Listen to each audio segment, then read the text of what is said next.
next speaker is Sarah Toenders, and she's a mother of 7, living on a small piece of paradise since 2007.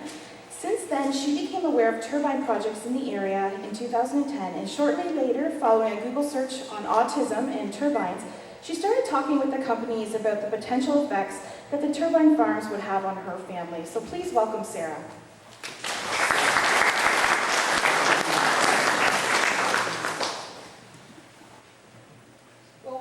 While we're waiting for my picture, I'm here to talk about 2 things. One is turbines, and the other will be in this photo. I am from Bedford, which is near Grand Bend. We're a suburb of the metropolis of Grand Bend, and currently we are in the waiting for the approvals to come through for 2 wind projects. This is the reason I fight. This is my 5-year-old. His name's Josh. Josh is the 3rd of our 7 children to have autism. Joshua was diagnosed in 2008, and he is the most severe. We had Joshua tested last year, going into a program called IBI, Intensive Behavioral Intervention. That's a program that is scientifically proven to be the best option of therapy for children with autism. Josh has a worker come into our home every day, 40 hours a week, 8 hours a day, to work with him one-on-one, to do things that most children think of normally. To teach Josh's colors, to match, to say please. When we started this program, Joshua, who was 5, came in at the development of a 3-month-old. He could not tell me he was hungry, thirsty, he had to go to the bathroom, nothing. 2010, we heard about a wind meeting. So, okay, I'm all in favor of green energy, we'll go. So we went and came home with all right. Gone the other, I wonder if there's anything about autism and turbines. We'll just play on Google for a little bit. And 1.5 million hits later, we realized we have a 4-inch binder of studies that are showing that there is a direct impact between turbines and autism. And so began the discussion. I sent an email to NextEra, who is developing the Jericho project, in 2010 saying we need to start having a conversation. I have a son with autism, and this doesn't look very good for us. They got back and said, yes, we would love to have a conversation with you. 2 years later, I had that appointment. Before placement was released in our area, originally there was 97 turbines going up. They dropped it down to 92. And where our farm is located, in Lambton Shores, you have our farm right here. Then this circle would be the Suncor project. This circle on this side of my farm is the Jericho project, and this circle on the bottom is the transmission lines. So when everything comes out, our farm will be surrounded by 24 turbines within 2 miles, and the 5-acre substation minimum will be 1 kilometer north of our farm.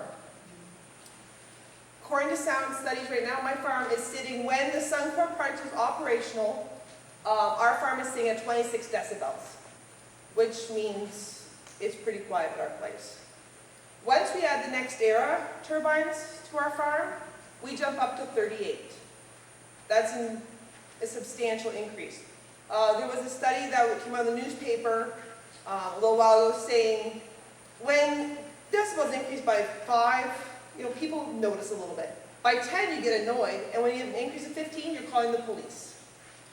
Because that's when your neighbor's having that big party and you want the noise to stop. That's probably an increase of 15 decibels or more. Our son doesn't sleep. That's one of the things with autistic kids. It's one across the board. Autistic children don't sleep.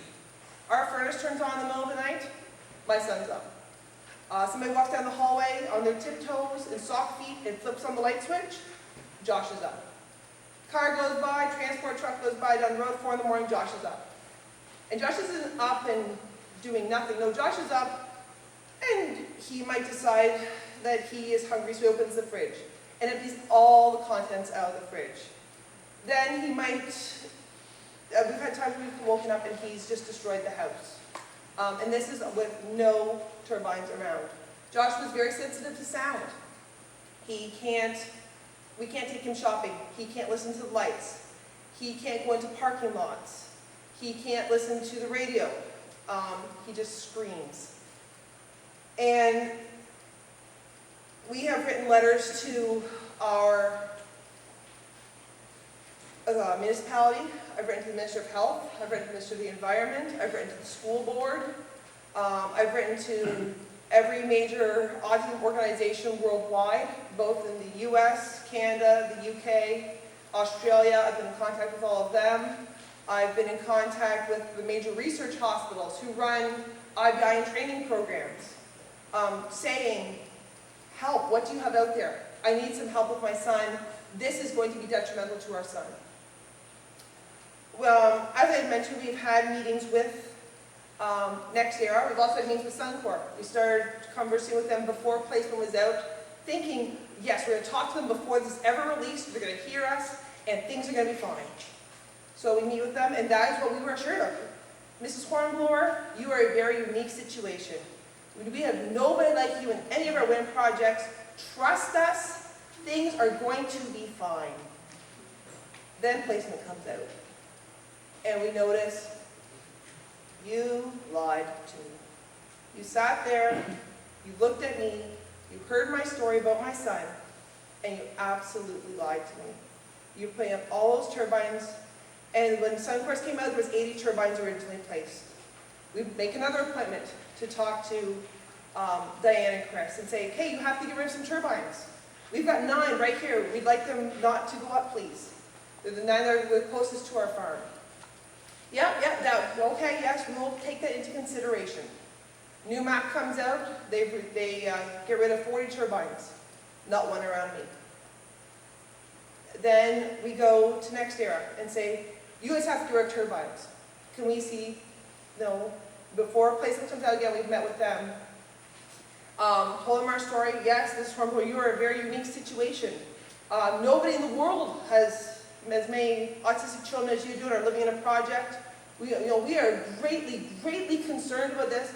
And deep in my heart, Mr. Groffman, who's the developer, says, I want to do everything I can do to help out your family. Oh, wonderful. You're going to do something. Yeah, well, you see, we have to do a tundra swan study, and those turbines probably aren't going to go up. And the soil's unstable over here, and those ones aren't going to go up. And I think we found some arrowheads over here, so that turbine can't go up. So the ones around you, they're going to have to go up.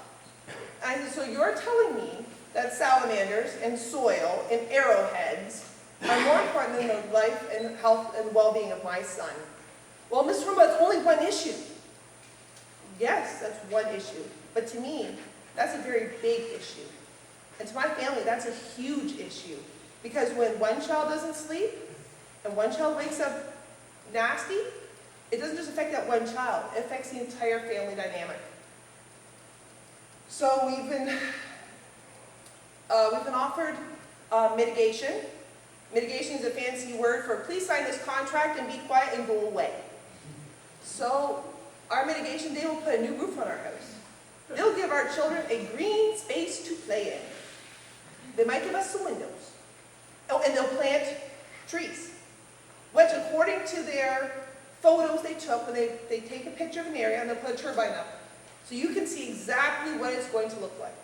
So they put up the seedling and they put up the turbine. And the turbine magically is hidden behind all these little seedlings.